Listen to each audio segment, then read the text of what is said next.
to Eye on Horror, the official podcast of iHorror.com.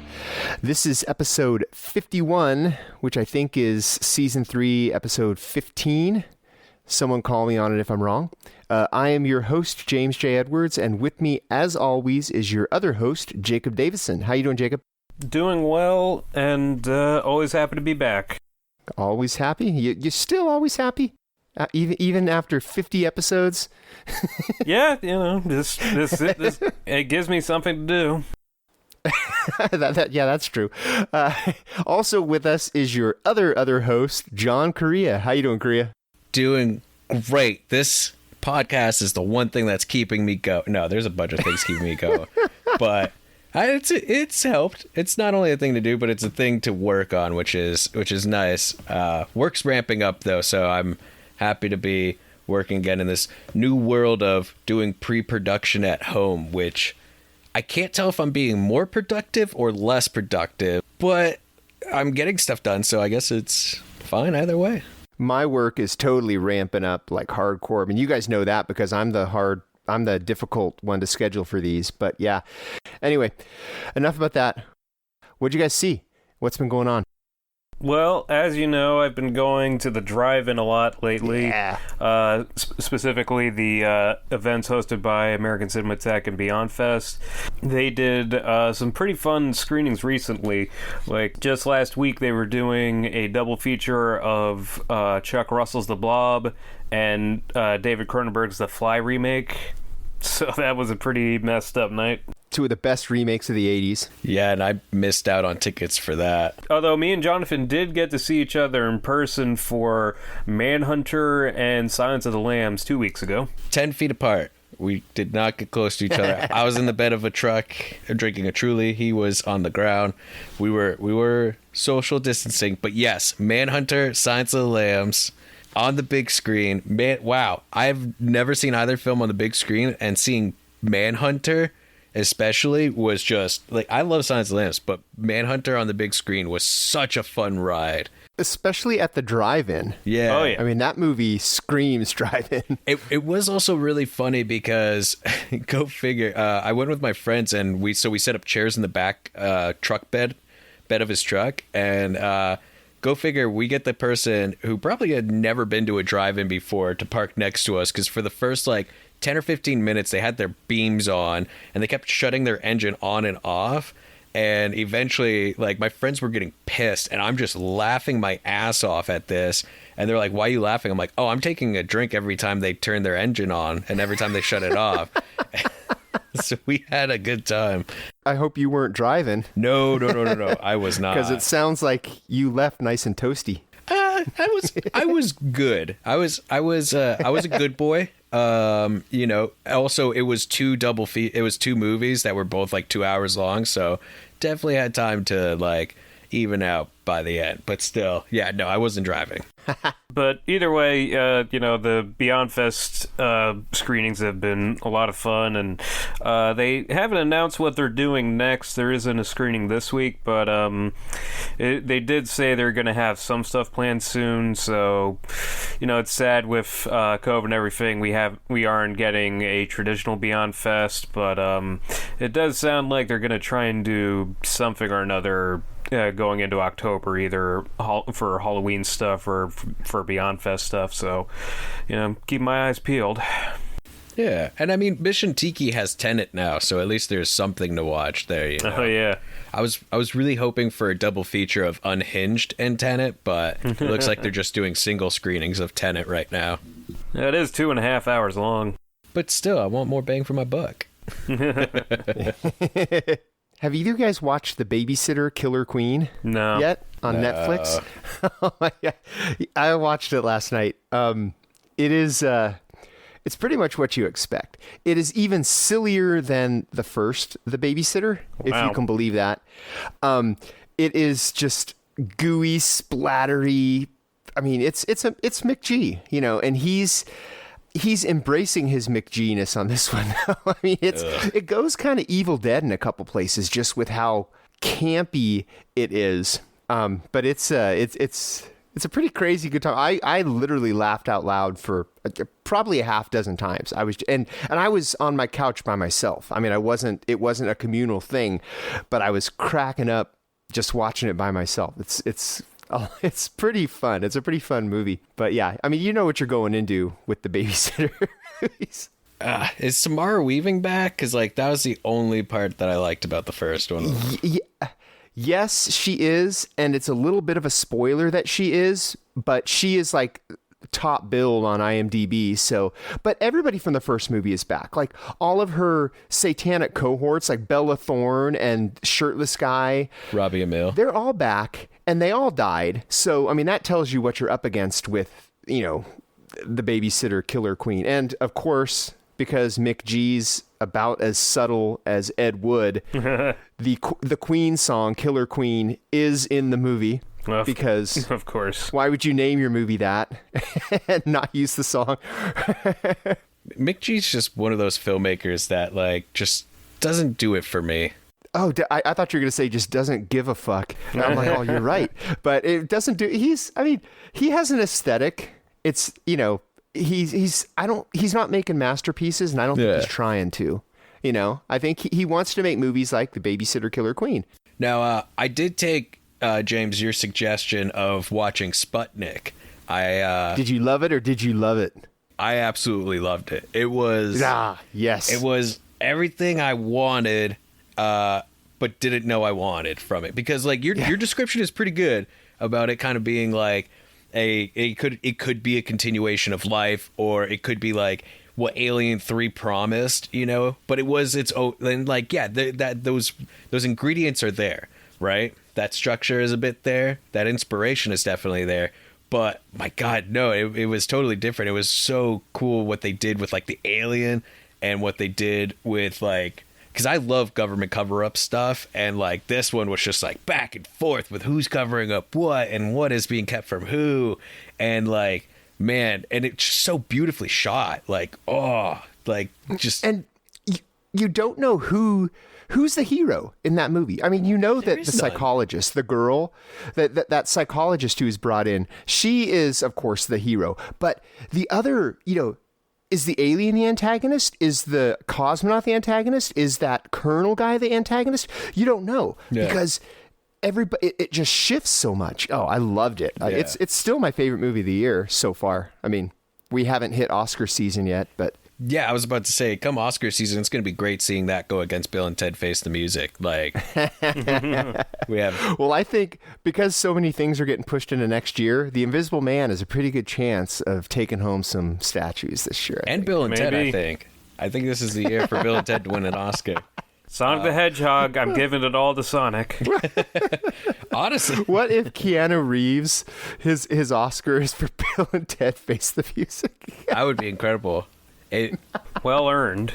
I still say I think it's that movie made me regret ever making fun of Keanu Reeves' English accent, because it's just utilized so perfectly in that movie. I saw this movie. It's from IFC Midnight, and I think it opened this weekend. So maybe some of the listeners have even seen it. Rent-A-Pal. Have you guys heard about this? Oh yeah, with Will Wheaton. Will Wheaton, yeah. It's about this dude who's he lives in his mother's basement, and she's elderly with dementia, so he takes care of her, and he's really lonely, of course, because he's like this middle-aged man who lives in his mother's basement. So he tries video dating, and he doesn't have any luck with that, but he sees when he's at his video dating place, it takes place in 1990, but it feels like it's in the 80s because the mom's house is like this one of those old lady museum kind of things, and it has like tube TVs and top load VCRs, and you know that technology is all over the place in it. But he finds this tape called Rent-A-Pal, and he takes it home, puts it in, and it's basically it's Will Wheaton on a videotape, and he's talking to him and gives him space to answer. So it's like you rented a pal, it's like you rented a friend on this videotape. But then some of the things that Will Wheaton starts saying, it's almost like, okay, wait, he can hear him. But then you're like, but no, these answers are generic enough that he might just be answering him. You know, he might just be pretending. And it really gets you to start thinking, you're like, okay, wait, is this guy crazy? Or is Will Wheaton's, videotape character really sentient. It's a pretty crazy movie, and it does at about the halfway point, a little more than that. It takes a sharp turn into Henry Portrait of a Serial Killer territory. I mean, it gets really dark. But it's a crazy, and I mean, IFC is killing it this year. I mean, I'm so glad that have not just pushed their releases. They're releasing, I think they've had a release every week, and they've been more good than bad. And some of them are incredible. I mean, Swallow was IFC. The Wretched was IFC. I mean, Sputnik was IFC, actually. Yeah, they're killing it. It's kind of a catch-22 because it sucks that like they haven't had like normal distribution, but like also because of what they're doing and embracing the drive-in and stuff, they've been having like a really good like kickback year for stuff. So I mean, it's pretty awesome. There was a stretch between True History of the Kelly Gang and The Wretched. I mean, there was a stretch of probably 6 weeks when an IFC movie won the national box office just because they were releasing stuff into drive-ins, and that's all that was open. Yeah. It was incredible. And I'm excited to finally be able to watch Antebellum. I'm sad that it won't be in. I won't be able to see it in a theater, but I'm glad that it's at least going to home video and it should be going to drive-ins. If it plays at a drive-in, I definitely want to see it on a big screen. But did you guys hear they also are delaying Candyman to next year? Oh yeah, I heard. That always rubbed me the wrong way, how they were like, oh, we're going to delay Halloween a full year so that, everything's good and safe and everyone can be in the theater to watch it. But then they're like, but we're going to keep Candyman this year. It's like, really should be delaying that one too if that's your reasoning for delaying Halloween, I'm of mixed mind about A Quiet Place 2 because the best part of A Quiet Place to me was seeing it in a theater. Yeah. With a packed theater, everybody dead silent, afraid to chomp their popcorn because it was so quiet. So I really want to see it, not even a drive-in. I want to see it in a theater, and a full theater. But I also really want to see it. And it kills me because they did a couple of critic screenings. So there are critics on Twitter who will talk about having seen A Quiet Place 2, and they're not me. And I'm dying because I really want to see it. And I want to see it in the theater, and I don't think I have a feeling that that unless I want to wait until 2022, it's going to have to be VOD, which will blow, but that won't be optimal. But at this point, I'm kind of shifting my thought to I kind of hope they do it VOD just so I can see it. Yeah, and again, this is why I'm glad that at least we got the drive-in for a bunch of these things. Shudder actually just got one of my favorite kind of underrated and like kind of out there horror movies that hasn't really been available for a long time.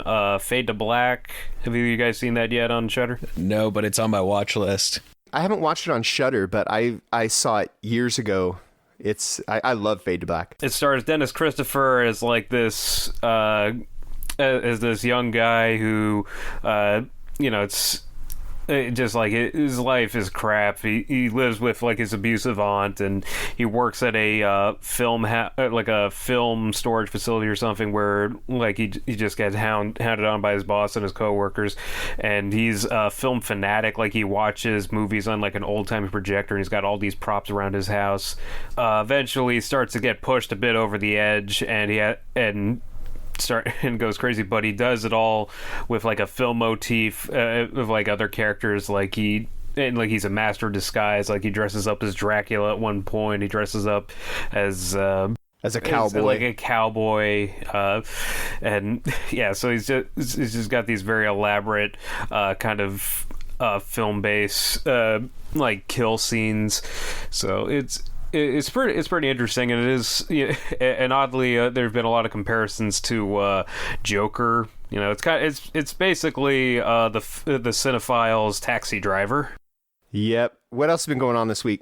Well, I've just been catching up on Blu-rays. I haven't watched it, and I gotta say, have you guys ever seen The Wave, Norway's first disaster movie? Yes. Not exactly horror, but holy shit. Like, I read reviews when it first came out and how they said that it was like structurally, it was like every other disaster movie ever made. And it is, pretty much. It fits that formula so well. Tense. But they did such a good, like, dude, when the rock slide happens, my jaw dropped, and then like for the next 10 minutes, my heart was racing. I turned to Lindsay, and Lindsay's like, my pits are sweating. Like, this is having a physical effect on how anxious, intense this is. And oh my god, like, I'm not gonna talk about it too long because it's not horror. It's been out for a while. It's on Tubi. It's on Hulu. But The Wave, holy shit, was that phenomenal. It's one of those movies where you look at it and you're like, this could really happen. I mean, if you lived in a place like that, you know, you're like, this could happen. Because the wave, it's in a specific geographical place where, you know, that shit could go. I mean, it's not like Volcano where you have a volcano under LA. I mean, this is like, you're like, holy shit, there's science to this. But it's also not a disaster that has happened. They even say like at the end, like, this hasn't happened yet, but it can at any moment, and it's going to. Like, it's not like this is a hypothetical. Like, all the research shows that this is going to happen. We just don't know when. And it's like, yeah, I know. And then Lindsay made a smart ass comment being like, oh man, that must suck living in an area where a big disaster might happen. And I just turned out and was like, motherfucker, we live in LA. Like, we're right on the San Andreas fault line. And she's like, how many earthquake movies have there been? Oh, and how many earthquakes have I experienced? Yeah, we don't need the movie. I've slept through most of them though. All right, so if we have nothing else new going on, let's bring on our guest. Welcome, Benji Carver. Is that how you say it? Carver? Yeah, it is. It's not Carter or Mr. Carver. Well, that's how my grandpa would say it. Joe Carver here from Maine, Milo, Maine. But I actually cheated because our Zoom meeting actually says your last name there, so I was getting it right. Yeah. You are are you the curator of another Hole in the Head film festival? Is that what you are? So the title of this festival that we're doing online, I am the MC host / film programmer and producer. Okay. Programmer, that's the word I was looking for. Yeah. Curator, programmer. So yeah, but I'm actually the on-camera host. I'm building a set in my apartment for the festival as well, as we're a live film festival. Nice. So you're the Joe Bob Briggs of your festival. I am the Joe Bob Briggs of my festival.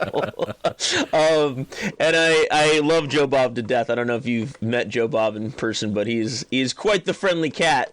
He is all he is cracked up to be. So I always want to give a good shout out to Joe Bob out there. We haven't met Joe Bob, but we had Justin Martell, his producer for the drive-in on the show a couple months back. So we can Kevin Bacon ourselves to Joe Bob. Yeah. Nice. 6 degrees to Joe Bob. So what is the Mr. Holehead's Warped Dimension Film Fest? I know it's an online film festival, but what is the overall? Give us the pitch, essentially. The pitch is that we are essentially a live, online-only film festival that is specifically directed towards genre films. So horror, sci-fi, fantasy, just all over weird, all over the world films. And but it's an offshoot of the longest-running genre film festival in San Francisco, which is called Another Hole in the Head. And that was created by George Casalian Jr., who has been with the SF Indie Film Festival world for, over 2 decades now. So, and this festival was created out of COVID-19 because we normally will have Another Hole in the Head Film Festival at a theater, an actual underground theater in San Francisco every year. But looking how now everything is in life, we all went online. And and it started actually in April. We were just doing we started with Nightmare on Elm Street. We haven't done Nightmare on Elm Street, Night of the Living Dead, and Texas Chainsaw Massacre. We did like a little Zoom meeting party, and then we kind of spun off and we're like, you know what, maybe we can make a few bucks off this. But yeah. And then that's how the festival evolved into what is now going to be running September 24th to the 29th. Yeah, it's a 6-day festival. You guys are stacked with stuff. Like it's not just like a 1-day thing. This is 6 full days of just like I'm looking at some of these titles on, especially the short films you guys got, and there's some pretty crazy ones. Like seems like you guys have a lot of like short films in blocks, and they're all titled stuff like Assorted Flavors. You have a few that are Benji's Cosmic Finds, I believe, right? Yes, yeah. Curated the world, the ether, the internet, called a few phone calls, made a few friends, and said, yeah, these are the ones I think, from what I found, were pretty special. So, any particular highlights you'd like to talk about? The highlights, so, I mean, there's a lot to talk about in highlights. We have 6 days of stuff, so it's over 140 short films and features that we're going to be featuring. But for like the Cosmic Finds that I curated, those specifically were the ones I programmed. I think it's really cool is the two things I kind of divided them up into. The first one on Saturday is like very much inspired by like my growing up, teenage, childhood kind of reflections, but now like brought into the digital media age. So there's a lot of things that are like very MTV, late 90s, early 2000s, but like kind of put in context. So we have like some experimental shorts that are kind of documentary a little bit. One called Snapolis that I think is a pretty interesting. If you grew up in that era of that MTV era, you'll have a kind of a interesting melancholic reflection, but also then it's mixed in with like a rotoscope short about a kid who finds a skull in the Salton Sea desert, and it talks to him for like that Salton City is a great one. So and then another one called Machine Wash Cold, which is essentially about a killer washing machine. And that one I think is great. They actually shot that to make it look like it was like a really cheap, intentionally cheap. Like you'd see the lighting was really good, but it's like looks like a softcore porno. Also, so there's that, and then on Monday. The ones that I found there are like more of my international finds. Like I have stuff from Indonesia and Mexico that deal with a lot of, again, weirdly enough, about childhood. I don't know why it's a reflection on that, but I have some like this one called Mama's Little Bus Driver, which is like a twisted Mr. Rogers world about a guy who built his own imaginary bus stop in his backyard of New Orleans. And so those guys are great. They made a feature film that's not featured in our festival this year, but I highly always want to throw that out there, called Easy Does It. It's a great road comedy that's like Raising Arizona meets Easy Rider. And Matthew Paul Martinez is the star and writer of Mama's Little Bus Driver, and also the star of Easy Does It. He's been a real pal these last few years since I've known him. Awesome. I also see you guys got a lot of trauma titles. We do. Have you guys been working with Lloyd and all of them closely for getting a lot of this? Because you not only have the Slashing the Final Beginning, which is pretty new. Is this the premiere of that one, or? It is the online premiere. I think it did premiere at Fantasia earlier this year. So we are excited about that. That was actually a last minute ad. Nice. Tom DeMicho, who is Lloyd's assistant, what we've been working a lot with. Tom's been a great help. He helped curate the blocks, the big trauma short block. And also he got us Mutant Blast and the Slashing the Final Beginning. And also, I don't know if you all remember the VHS Massacre documentary that Trauma produced a few years back. Yeah. We have the sequel to that. And so we'll be showing that as well. So. Oh, awesome. Yeah, because that Troma's Future Filmmakers to Be Reckoned With block looks awesome. With just like, because I always love seeing the short films and the filmmakers that they champion a lot. Like, remember years ago they really championed BC Butcher with Kansas Bowling. Yeah, that movie was a lot of fun. So yeah. I was excited what new filmmakers they are championing at the moment. Yeah, I mean, it's great you mentioned Kansas Bowling's feature film. She's a trip. We have a lot of that coming up. I don't think because I think, what was Kansas like 16 when she made that movie? She was very young. I think 15, 16 or so. Yeah. Yeah, and I think Kato Kaelin's also in it or something. There's like a whole big like all these like D-list celebrities are in it, which is very apt to Trauma. But but I don't think we have any like 16-year-old filmmakers that I know of like under 18 that have made in the feature film. But I think what's really cool is that's really where the future of Trauma is that Lloyd is sort of he did Shakespeare's Shitstorm, was just or hashtag Shakespeare's Shitstorm. And I kind of was like, should we get it? I bugged them about it. They didn't give it to us, which I understand. But I'm a huge fan of Tromeo and Juliet, Toxic Avenger. I mean, these are the movies that inspired me to be a filmmaker and a film programmer, creating these worlds. I mean, we mentioned Joe Bob earlier, but Lloyd Kaufman's book, things that I learned about the Toxic Avenger and how I survived them, was a book I picked up next to, Truffaut and Hitchcock when I was 12 years old. So, Or Make Your Own Damn Movie. Make Your Own Damn Movie. It's funny. I kind of came in late on that one. I don't know why. I think I was like, it came out right when I was in film school or something. I was like, I'm already making my own damn movie. Like, I think I was. So. It was like that and The Evil Dead Companion were the ones that got me going like, oh shit, yeah, I could make my own movie. Yeah. Rebel Without a Crew. Robert Rodriguez's Rebel Without a Crew. That was one of mine. Yeah. Oh yeah. Yeah, and that was probably the like high school, like once you, for some reason that Lloyd Kaufman book was at my school library. So it was like, I'm like, I don't think I was supposed to have it. It was like had nudity and it had like like it had like someone donated it and they didn't flip through the pages before they put it on the shelf. Yeah, they were just like, oh, this must be a filmmaking textbook or something, not knowing that there's boobs and stuff all over. Like on the cover, he's like, his head's severed and there's just like it's like, I'm like, like who's letting your kids read this stuff? Gosh.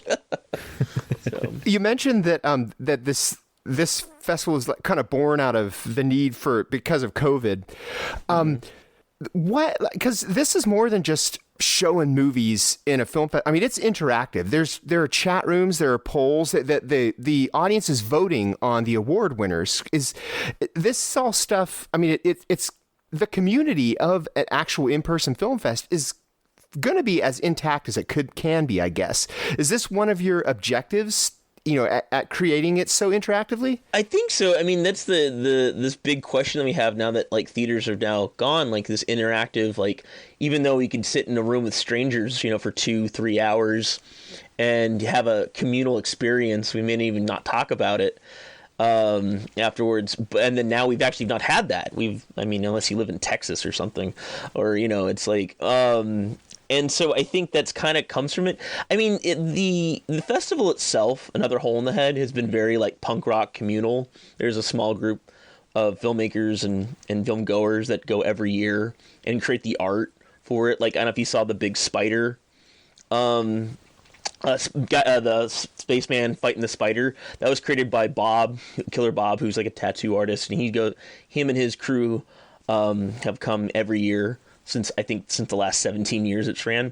So there's definitely this kind of thing, but I think also it's to broaden that and do like the polls and all that stuff like that, is to bring in even more now an international audience kind of thing as well, because I think that's the great opportunity with it, even though there's definitely a resistance, and I understand rightfully so, against, oh gosh, an online film festival, kind of thing. But in this day and age where we're trying to be socially conscious, safe, good human beings, I think we can kind of bring together that environment on that end. So that's the only way to do it these days is online, unless you want to do it like at a drive-in. I love the drive-in. I went to see New Mutants. The worst thing about it is it's a special kind of bad. Like there's a term, my girlfriend and I we made a joke about it when we were watching it, is that how the movie like Jumps the Shark, like that that coined the term where it's like, well, now there's the demon bear that the wheels fall off, kind of thing like that. And there's like, if it's got a gigantic demon bear, like I think the movie jumped the shark somewhere. So well, Annihilation didn't jump the shark with its demon bear, though. That was the best part of the movie. That is a very but was that really a bear? What was that? We're getting into a whole other conversation. I'm joking. So, anyways, but we've had discussions about that bear. Yeah. It haunts all of our nightmares. My coffee's kicking in, and when my coffee gets kicked in, it's like like it's Scarface time, pretty much. And so, what the thing is that with the projector is the only thing is that I forget about the drive-in. I grew up at the drive-in. I actually lived at the drive-in when I was a kid. Longer story short, but I remember if you see a movie at like 8 o'clock, you still can't see half the movie. You can hear it, but you can't really see it. And I always remember just being like, oh, and so if it's a movie's like super dark, like, you can't see anything. And so I think what's great about like the online thing is that you can actually watch the movie. Like you just have to complain about like it lagging or freezing at times. Yeah. But you can actually like communally watch a movie together. Then the drive-in's great. I shouldn't disrespect Joe Bob that way, but now, is your festival going to be, and this is just me kind of breaking your balls right now, is it only going to be on a computer, or do you have an app where you can watch it on like a Roku or something like that? Because we were just talking, actually I think it might have been before we even rolled the mics, Korea and I were talking, one thing I hate about Peacock and HBO Max is there's no freaking Roku app. Well, HBO Max is weird. Yeah, it's a whole other thing. I'm a big fan of what HBO Max is trying to do. I think it's some of the great programs. Yeah. But streaming wise, yeah, it's a little wacky. Well, I have HBO, so I have HBO Max. Yeah. But I can't watch it on my TV. I can only watch it on a computer. And that is unless the movie is Host, it doesn't belong on a computer. Maybe the Unfriended movies. Well, Unsane looks good on a cell phone too, Yeah. So the thing is with the festival, we wanted to make it as like what another Holehead represents that festival is like this very punk rock DIY kind of style. And since essentially like we're trying to not, like this is the first year of doing the online one, like not to like super invest in like all kinds of, like streamings and stuff like that, but just to be like, hey, like let's put on a show kind of thing. I'll build the set. I'll Jerry Lewis the fuck out of this thing. And, and we'll go from there. I don't know if you remember Jerry Lewis in the marathons, which I should highlight. We have a guy who is a good friend of mine from American Genre Film Archive. He cuts together montages, clips of all TV watching from the 80s, 70s, 80s, 90s. And he recently, Brett Berg's his name, he's part of Museum Home Video. And we have a special with him that he cut together called Sequelitis. That's on Saturday at 5 o'clock, Saturday the 26th. And No, I was going to say, I've actually been watching the Museum of Home Video's weekly Tuesday streams, and they did a Jerry Lewis marathon, a marathon of clips from the Jerry Lewis marathons. The thing is, though, it was only 4 hours, not 24 hours of Jerry. Yeah. So that'd be a bit much. Yeah.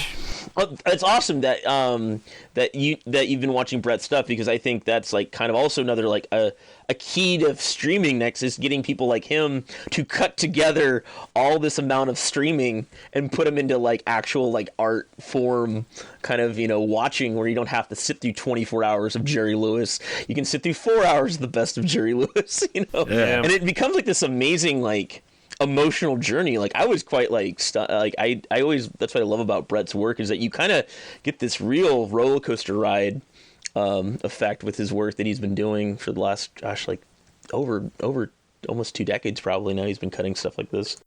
And you guys are actually doing a lot with Agfa too, because you not only have Sequelitis, but you also have mixtape Agfa mixtape 3 showing as well, right? That is Sequelitis as well. Oh, that is Sequelitis? Sorry for the confusion. Oh, okay. Yeah, that might be a website error or something. Oh no, that's learning. totally no, that's totally my bad. I didn't. Yeah. I have the first 2 mixtapes that they put out, because they put them out, and like a few other titles to download for so cheap, and that became, when I flew out to Georgia, that was my watching it on my phone. Downloaded. But that's kind of perfect though for stuff like that, because it's you're not like watching Dune, the trailer for Dune, like on your phone. Where you're like, I think this is supposed to be meant to be in Dolby Digital sound. Yeah. Fear is the phone killer kind of thing like that. So. What are some challenges that you guys came into with this, like with programming and like how long have you guys been like putting this together? Like it's not like you guys just came up with this the other day. What are you talking about? This is the internet. Of course, it's the other day. It was an hour ago. So it started in April. George Casalian Jr. I just like saying his full name. We just call him George. He gave me a call and saying, "Hey, how's it going? Stuff like that. Like, crazy times we're living in. You think like maybe like we can get like something like we didn't even use the term watch party. I think watch party became like a new term like as COVID evolved. Kind of things like, oh, let's just put on like. You think like we should just like do a Zoom?" Where like maybe like 20 people or maybe even 50 like show up and just like watch a movie. Like, do you think there's like a movie on like free, copyright that's copyright free? And I'm like, there's like Night of the Living Dead. That's copyright free. I mean, that's poor Romero never made a buck off that movie. But like, it's like, I was like, we could do something like that. And he's like, yeah, let's do that. And then like, we just kind of kicked it together in a week or two, put it up. Just did like a quick Facebook page. Another one that has a huge, again, like online community. So we kind of just piggybacked off that and emails. And then we're like, oh, cool. People are showing up. And then we're like, can we get them to donate? And then they started, people started donating, a couple bucks here and there. And we're like, hey, this is actually working. We have an audience, we have a community, like let's, and then it was originally 3 days, the festival. We were going to start on 9/11, no conspiracies. There, it was going to be September 11th to the 13th.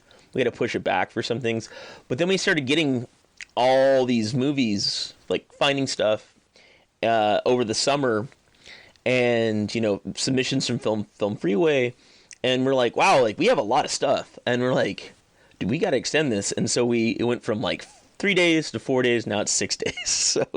So. And would you say doing the festival online has allowed for greater accessibility? Oh, I think absolutely. I think that's there. The only thing it's kind of, I think, a disservice a little bit to filmmakers is that when you have the festival, when you come to the festival, it's more easier to comp, a filmmaker. I think I do agree, though it is kind of one of the controversial things I've dealt with as a filmmaker myself, and submitting and paying for all these submissions, and then finally getting into festivals and then being like told, oh, you have to pay now to see your movie or see other people's movies, and it's like, wait, like, I don't think you should, but with Zoom, the situation we have with how we set up this one, it's sort of like we can't really comp people that made this as easy as it's just sort of like, hey, you showed up, great, come on in. We have to like set up the registration because we did have some earlier things where we got doxxed. That term. That was a new term I didn't know about, where people hacked our screenings, and so we had to put in more, just a trial and error thing over the months. And you probably might have heard of, people like drawing, all kinds of, ribald kind of stuff on people's like Zoom meetings before that weren't uninvited. So we had to put in security measures to put in. And so to share links and register people is a lot. It's easy if it's just one person, hey, pay $10. You're in. But when you get filmmakers like, oh, I'm sorry, let's see if we can get you a comp, kind of thing like that. So I think as a community, as audience, it's cool. As a filmmaker, it's a little bit more of like we're still trying to figure out trial and error kind of thing. Plus, you're also kind of missing out on that interactive, like when you're there in person and like talking with other people like, oh, dude, I saw your film and I'm just, with hopefully distributors, but even just like talking with other filmmakers and like sticking around. I know you guys have like Q&A set up and all that, which is really awesome. But that's like you said, it's more audience oriented. So it's, yeah, I can see how that's really great for more so audiences, but it's still great as a filmmaker getting your stuff out there and getting it seen and having that potential of like the larger audience with internationally and stuff is pretty great. Yeah, I always was telling George, it's like, you know, it's like about like filmmakers not being able to comp them, you know, it's just like, but it's such that feeling of when you get into a festival, you're like, fuck you, mom and dad, see, I did it right, I'm worthy of this kind of thing, kind of moment. Like, sorry if I've been saying the F word, I just like to go off on stuff I fucking swear all the time. Okay, so you're good. There was that awkward moment. We tick the explicit box every week on our when we publish, so cool. Yeah, it's nothing no one's prepared for. You always know it's the first time that on that person's podcast, like, can I swear on this? You know, it's always like they don't know these people. It's usually just me who swears, so you're good. Okay, I know. I'm like trying to remember. I just remember like us talking horror movies back at Amoeba back in the day. So I was like, does Korea swear? I don't know. I can't remember. We're in the music store. Everyone's swearing at somebody at some point, or if security's throwing someone down the stairs. Jesus. Yeah, some crazy person screaming, "I exist! I exist!" It's like, yeah, you fucking do, bud. But you gotta pull up your pants. Sunset Boulevard. Anyways, yeah, getting back to kind of the festival experience on that end. So, yeah, I think it's, as an audience, what I love the idea is that there's no excuse now for people to be like, oh, I can't make it to your movie. Or, you know, it's like, oh, I can't be there. It's in San Francisco, or, you know, like we're broadcasting out. But it's like, well, no, actually, it's the Pacific Standard Time. You can register, you know, it's like, and if you can't make it, you can always donate, like kind of thing like that. Like, and I do feel like that is another thing I do miss as a filmmaker is meeting other people in festivals. And that's how you make your other movies get bigger projects or become more creative, you know, more sound, you know, develop, you know, your skills. You know, we can all learn from, you know, apps and technology, but at the same time, the human interaction, which is kind of what it is. It is in that we're learning from that trial and error kind of thing. So now this festival's not on demand, right? There's actually a set schedule and you have to go, okay, so there is still kind of an excuse. It's like, oh, I have my crochet class at that point, you know, but at least the travel isn't an excuse now. Well, here's the other thing too, is what we did was it's a $10 pass all day. So whatever program you buy, whatever ticket you buy, it's good for the whole day. It's not like just for that one, you know, 2-hour block kind of thing. Yeah. So like Saturday and Sunday, you have like over 12 hours of material on top of me being obnoxious, like Jerry. And it's just like, I feel like it's like, why make that excuse then? Like, I guess we're not friends anymore. So, that was going to be one of the things, not just as like an advertising, like, hey kids, don't forget it's only $10 a day, but seriously, $10 a day is not bad at all. Like altogether, you can see, what'd you say it was, almost like 200? It's like over 160, 140 plus something, 140 plus shorts and features for like $10 a day. That comes out to like $60 for like 6 days of content. That's insane. Yeah, no, like most festivals are pretty expensive in that regard. Like you could pay like hundreds and hundreds of dollars just for one weekend. Yeah, and you got to pay for a hotel room. Yep. And a hotel room, and what goes on in that hotel room, and then the next movie that goes on in that hotel room to make that other movie go away. So, for just $10 a day, you can sponsor this film festival. For just $10, no questions asked. No questions asked. We need a Sarah McLachlan song playing as we do this commercial. It is great because like we've been talking, especially since all this has gone down, alternatives to like the usual, but while still consuming new media and whatnot. And you know, Jacob and I are big fans of what American Cinematheque is doing at Mission Tiki with their double features. But there's a lot of stuff that's popping up too. There's other places in LA. I'm not going to name names just because, you know, I think it's cool what they're doing, but I know where the bodies are buried, Korea. We all know a few, but there's a few things where it's just like, man, your pricing is ridiculous. I went to go look into one thing and I was like, oh, that sounds really cool. I looked at the price and I'm like, so it's going to cost me like almost $80 to do this? Oh no. But like, dude, $10, like. But Corey Feldman will be there. He will be there in person. Don't you want to meet Corey Feldman? So, which is cool. This festival, another hole in the head I was going to when I was like just watching movies, because they always would get like the craziest films. From like, you remember a film called A Serbian Film? Oh god! Oh god! They were legendary. Shit. They weren't the Serbian first person to show it. They were the second person and the last person to show it in a theater in the United States. So, that sounds about right. yeah. Ooh, wow. Yeah, it's and I like, and George was like, oh yeah, I never saw it. People said it was crazy, and then I saw like a little bit of it. It was not crazy. It's weird because that I actually own a copy of A Serbian Film because I saw it at Fry's for like, I think it was $3.99. This one, so I'm like, oh hey, this is legendary. I've never seen it. You know, if I had to do it again. Actually, if I had to do it again, I totally would, because now the version I have that I got at Fry's for $4 sells for like $80. I'm like, I wish I had bought. There were 3 of them there. I wish I had bought all 3 of them. You should have hoarded your Serbian films. It was weird because I walked in not knowing anything about the film itself until like, I think the few minutes before I saw the movie, and they were saying all this content, you know, what you've heard about the movie, and like, whoa, I'm like, am I ready for something like this?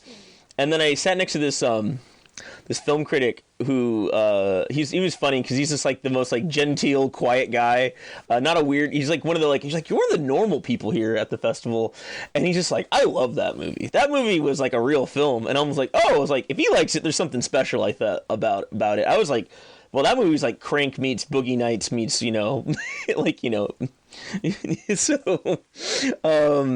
But it's funny. Amoeba had this thing back in the day when I used to work up at the video store. They were like, we can't really sell it, but we'll put it like underneath like the counter. We'll make it look like it's like contraband. Like you could totally sell it. It's like they would just always act like certain movies like Ken Park or, you know, oh, you can't sell that movie, but it's like, yeah, you can. Like, you're not gonna get in trouble. It's funny you mentioned Ken Park because Ken Park is the closest thing to a holy grail, I think. Well, besides The Day the Clown Cried, but I've wanted to. Jerry! Speaking of Jerry Lewis, Yeah, no, seriously, that is on my bucket list to finally see that movie at some point. But no, Ken Park I've never seen, and I've wanted to see it forever. And I've never actually found a copy that didn't cost like $120, which I'm not going to pay that for anything. But The Day the Clown Cried. So just a few more years, right? I mean, what was it? 7 years? It will be available in a few years. It was 10 years from a few years ago. So yeah, we may only be 7 years away from it.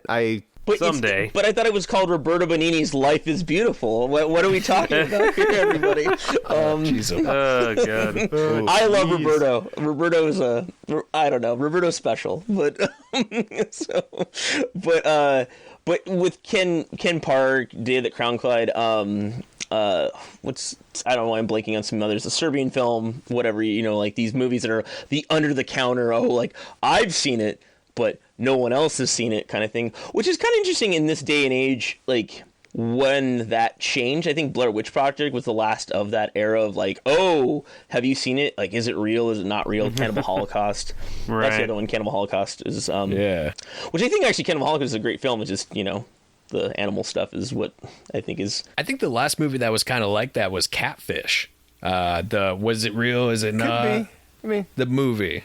Also, Paranormal Activity. I don't know if Paranormal Activity. Did anybody ever actually think that was real though? I think that ship sailed with I think Blair a few Witch. people did, but not as much as Blair Witch. Yeah. Blair Witch people were convinced, and that was the point. That's how they sold it. Yeah. Yeah. And there will never be another Blair Witch. Well, I think that's where it ends, but I think it's interesting, like the Host you mentioned earlier is like the first time I've seen like people actually like be like, oh, I watched that, or like, is this the new wave of horror? Is this how we're going to tell stories? You know, things like that.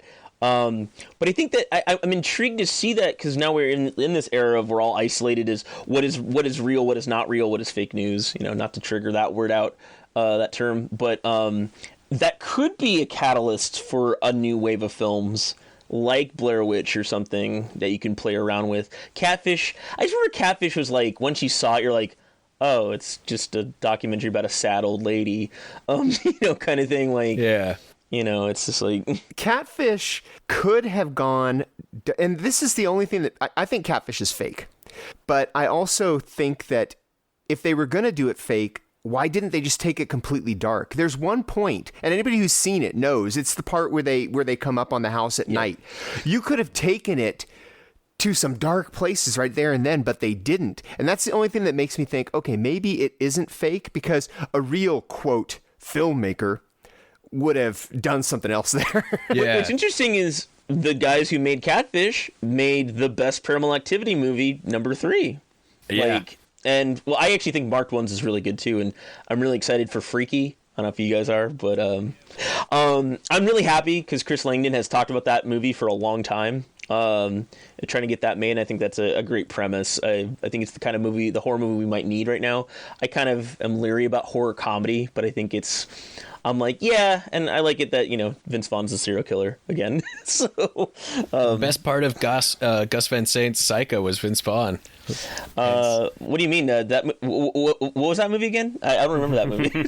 Oh, I forgot. I'm the only one that remembers that movie exists. The best part of Gus Van Sant's Psycho was the end of the closing credits. Were they a shot-for-shot closing credits as well?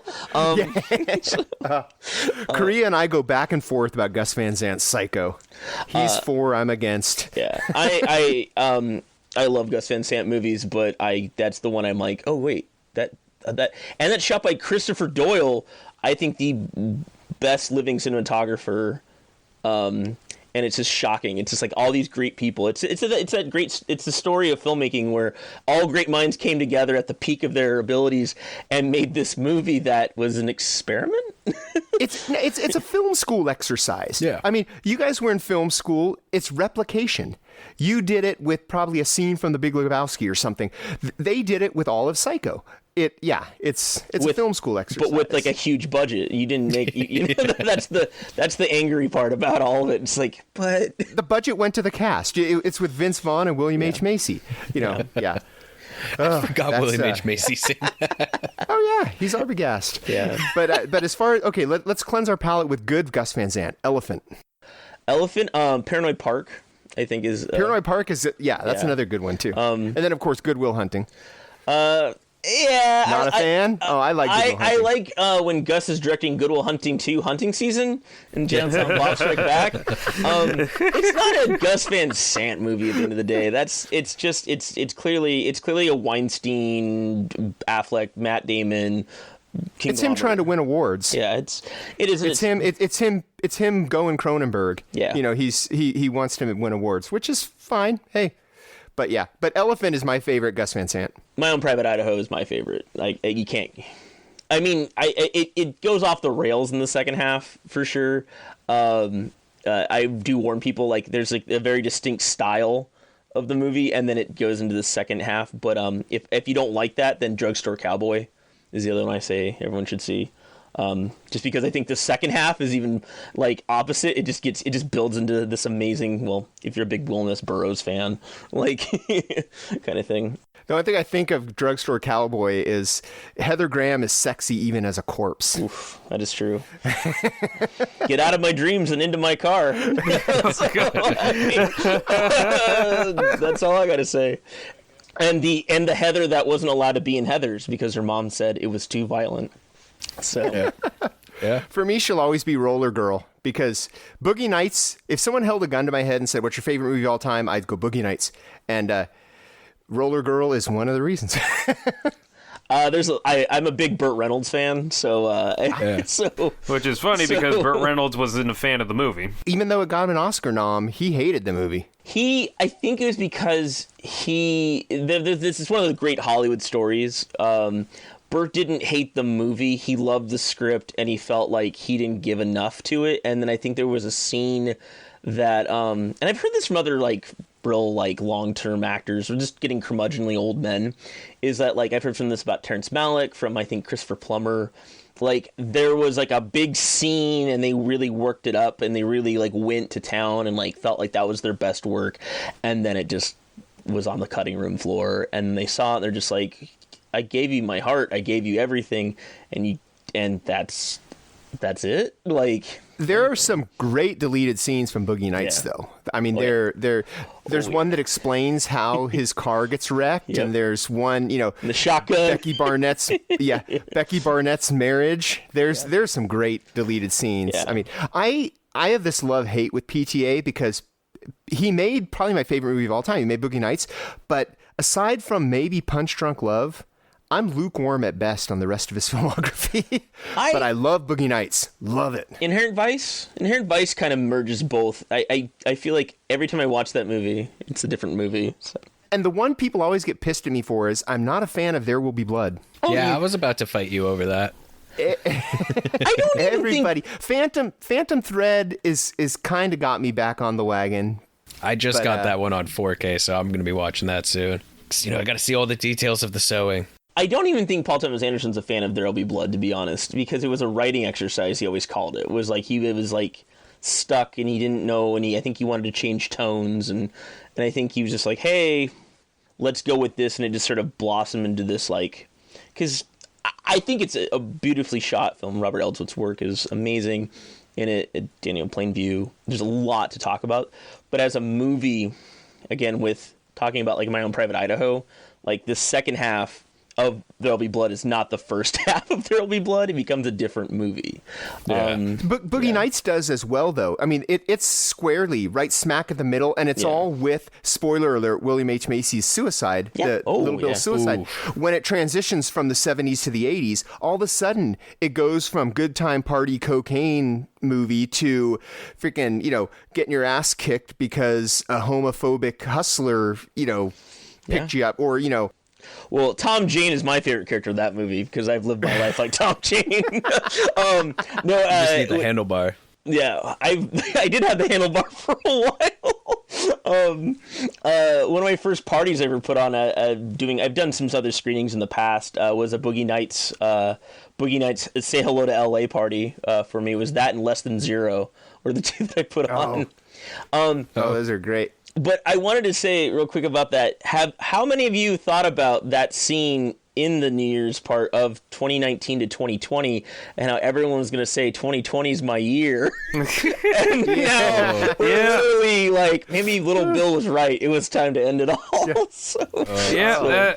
We all thought it was going to be our year. Yeah. Oh my gosh. Yeah. So, I mean, shit. I was supposed to run a marathon this year. I know. I was in shape, and I Oh, dude, I have gained back every ounce that I got. I was in out such of, good shape at the beginning of this year. It was gonna, Yeah, no, and now we can't even go outside to exercise. All the smoke. Fuck. Dude. Yeah, we're getting into COVID stuff again, and we talk about that all the time. Yeah, Benji, I did have another question. Yeah. Speaking of programming, like if there was any particular events or anything that you were excited having programmed for the festival. Yeah. So I think it depends on also your taste. I think that's what's great about the assorted flavors. It's really just sort of like smashed in together of like, hey, this is genre, this is crazy, this is weird. But the lewd, crude, and occasionally nude, I just love the title for that. That's on Saturday. That's a fun one if you like into a lot more of like what we were talking about, more extreme stuff. Like, I don't think we have like a Serbian film kind of film, but we have like movies that definitely are not for your not for your grandma. Or for your pastor. You don't know what kind of my film. pastor and grandma watch. Yeah. Oh, that little boy. Yeah, I'm looking up some of these titles. You got Adventure Brothers, Thrift Store Shampoo, Fucking with a Robot. That is the actual name of the. It's a music video, so it doesn't actually. There's no actual. Yeah, let's see, Lobster Spouse, Flick. Where can they find you and more information about your festival on the webs, where can the listeners find you? So you can definitely go to the website at ahith.com. Mr. Holehead's Warped Dimension. You'll definitely see any connection to it on my Instagram and Twitter. My Instagram is at KidGloveKiller. You'll get a bonus if you can figure out what movie that's from. And also Twitter at Movie Hopping. I'm Benji. You'll see me around there. Anything connected probably to your podcast here, iHorror, on that end. But yeah, that is it. And essentially, you can find that at the website. If you Google it, Mr. Holehead's Warped Dimension, or another Hole in the Head is another thing. And tickets are $10 all day, each day. Come as much as you want, and comment. Well, sometimes we'll have the chat on, sometimes we won't have the chat on. So, but ask questions. We have filmmakers from around the world, and you'll be hearing a lot more about it. Awesome. So our we'll wrap this up now. Our theme song is by Restless Spirit, so go and rock with them, and our artwork is by Chris Fisher, so go check him out. Jacob, where can they find you on the socials? They can find me on Twitter at @JacobDavison_. That is at JACOBDAVISON_. And you, Korea? You can find me on Instagram and Twitter at Korean Barbecue. That's CORREIAN BBQ. Cool. And me, you can find on Twitter at Cinema Verite. That's like verite, but with fear. So it's FEARITE. And you can find all three of us at the Eye on Horror Facebook page, the Eye on Horror Twitter, the iHorror Facebook page, iHorror.com. And probably we have an Insta now. We have anything Korea sets up. He's our social media guru. So wherever, we're not hard to find. So, So yeah, come check us out. Check out the festival, Benji's Festival, and we will see you guys in a couple of weeks. So for me, James J. Edwards. I'm Jacob Davison. I'm Jonathan Korea. And I'm Benji Carver. Keep your eye on horror.